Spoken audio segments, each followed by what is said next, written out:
Recent Talk. Ndagusuhuje cyane kandi nguhaye ikaze wowe udukunda, wowe utwifuriza ibyiza, wowe wakoze subscribe kuri YouTube channel yacu. Imana iguha umugisha ndetse ikomeze ibane nawe, nkubwira ngo warakoze cyane gukanda kuri subscribe. Niba utarayikandaho nawe nagushishikariza gukanda kuri subscribe kugira ngo tujye tubana mu biganiro byose ngenda mbagezaho ndetse n'ibyo ngenda mbabwira. Muramubwira buri munsi ko nujya wumva ibyo nkubwira uzahindura ubuzima bwawe, haba wowe ubwawe ndetse n'abandi bose wifuza ko babuhindura, bakabuhindura maze bakagira ubuzima bwiza kandi bakamera neza cyane. Kangushimire rero ko ufunguye iyi video. Imana iguha umugisha, nkubwira ngo dutangirane tugeze ku musozo, uramenya neza ndetse urahavana ubwenge bwinshi cyane ku buryo uzavamo umuntu muzima kandi wiyubaha. Uyu munsi tugiye kurebera hamwe uko wamenya umuntu wubaha abandi. Wowe mukobwa, wowe muhungu, wowe wifuza kugira umuntu w'ubuzima bwawe, ngiye kukubwira impamvu cyangwa se uburyo ushobora kumenya kuko niba uwo muntu akubaha. Nakubwiye ko character imwe yonyine ihagije kugira ngo nuyibonana umuntu uwo ari we wese uzamenye ko agukunda cyangwa se uzamenye ko ari umuntu w'ubuzima bwawe. Ikintu cya mbere ni ukubaha. Nubona umuntu wawe akubaha uzamenye ko ubuzima bwawe bugiye kujya ku murongo kandi bugiye kujya bumera neza cyane. Tugiye rero kurebera ibimenyetso cyangwa se uko cyangwa se uburyo ushobora kubona ko umuntu akubaha cyangwa se ushobora kubona ko umuntu yubaha. Uko wamenya ko umuntu yubaha abandi.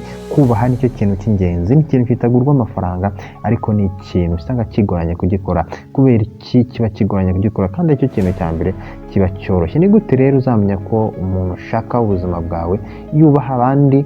Kuko umuntu nusanga yubaha abandi byiteka nawe azakubaha, kubera ko burya niba adashoboye kubaha abandi nawe ubwawe ntabwo ashobora kukubaha habe na rimwe.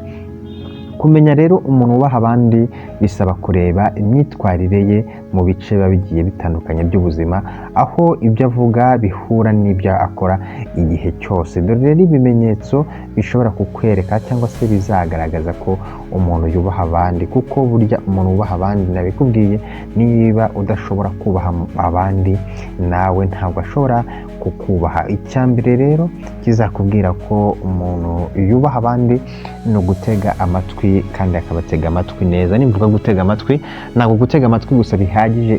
Iyo iyi neza itariho ntabwo biba byumvikana neza. Burya nujya ubona ukabona umuntu ugiye kumubwira ikintu ukabona aguteza amatwi ya just nyine, ukabona ko ni umuntu witeguye kukumva, ni umuntu ukurikiye neza ibyo ugiye kumubwira.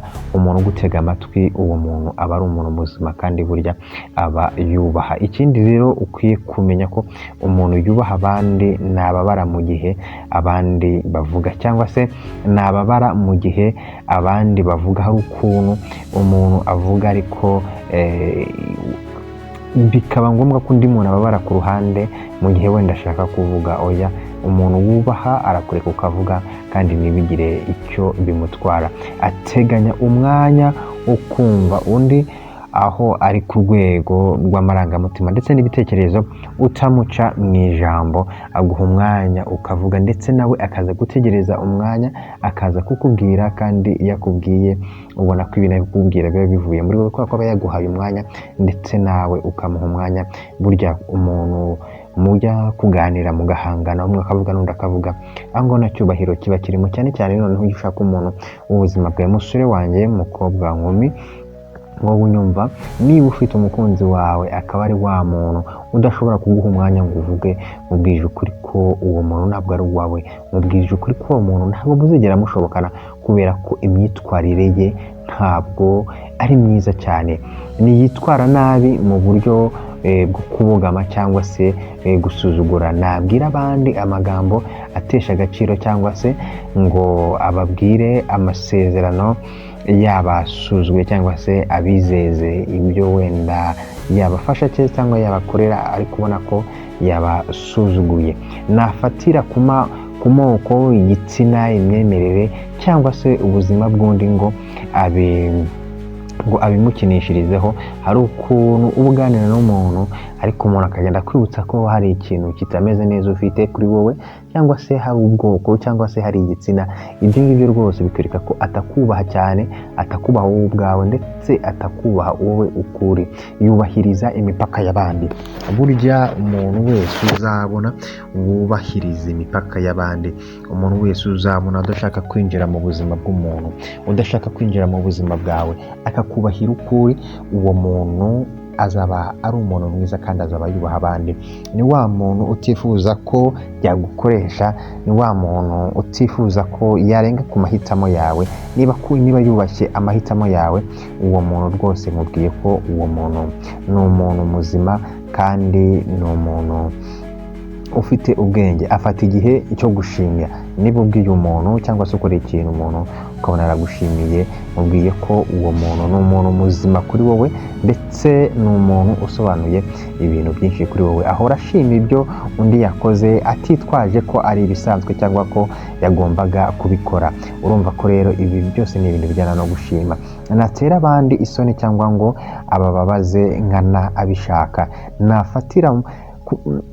Nafatira ku makosa y'undi ngo ayamuzanireho urwango cyangwa ngo amucishe bugufi imbere y'abandi.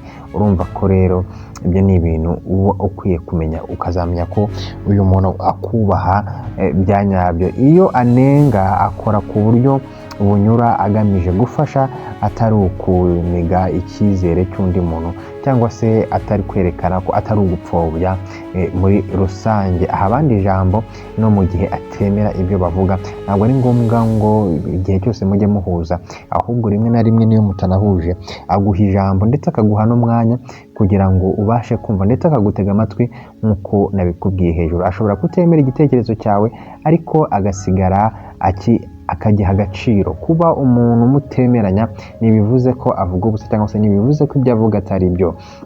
Nabwirana abandi uburakari cyangwa ngo abasuzugure, ahubwo yitwararika ku mvugo n'imiterere y'icyo avuga cyose. Yubahiriza igihe ndetse akubahiriza n'amasezerano ye. Iyo yavuze ko atazakora ikintu cyangwa ngo ajye ahantu, agerageza kubahiriza igihe. Niyo avuze ko hari ahantu ashaka kujya cyangwa se niyo mufitanye gahunda, yubahiriza igihe. Burya kubona umuntu utubahiriza igihe nabwo uba ukwiye kumenya ko uwo muntu rwose ari hafi ya nawe, aba arimo agufera cyangwa se aba arimo akubeshya nk'uko bamwe bakunze kubivuga. Iyo atabishoboye abivuga hakiri kare mu buryo buboneye. Umuntu w'umunyakuri iyo adashoboye ikintu akivuga hakiri kare mu buryo bwiza kandi mu buryo buboneye. Dusoza rero, iyo ugenzuye ibi bintu usanga umuntu wubaha abandi ahora yibuka ko buri wese afite agaciro, kandi imvugo n'imyitwarire ye biba bigomba kubigaragaza. Umuntu wubaha abandi rero ntabwo bizagusaba ibintu bya mirenge, ntabwo bizagusaba ibintu byinshi kugira ngo ubanze umumenye. Ni ibintu n'utuntu duto cyane maze kukubwira uzagendaho uboneraho ko yubaha abandi ndetse nawe akabasha kukubaha. Ndagushimiye cyane rero niba twatangiranye iyi video nkubwira ngo warakoze cyane gukora subscribe, ndetse nawe niba utarayikora nagushishikariza gukanda subscribe. Ikindi gitekerezo watubwira tukakikugezaho, cyangwa se ukatubwira muri comment. Imana iguha umugisha ndetse ikomeze kubana. Ndagushimiye cyane.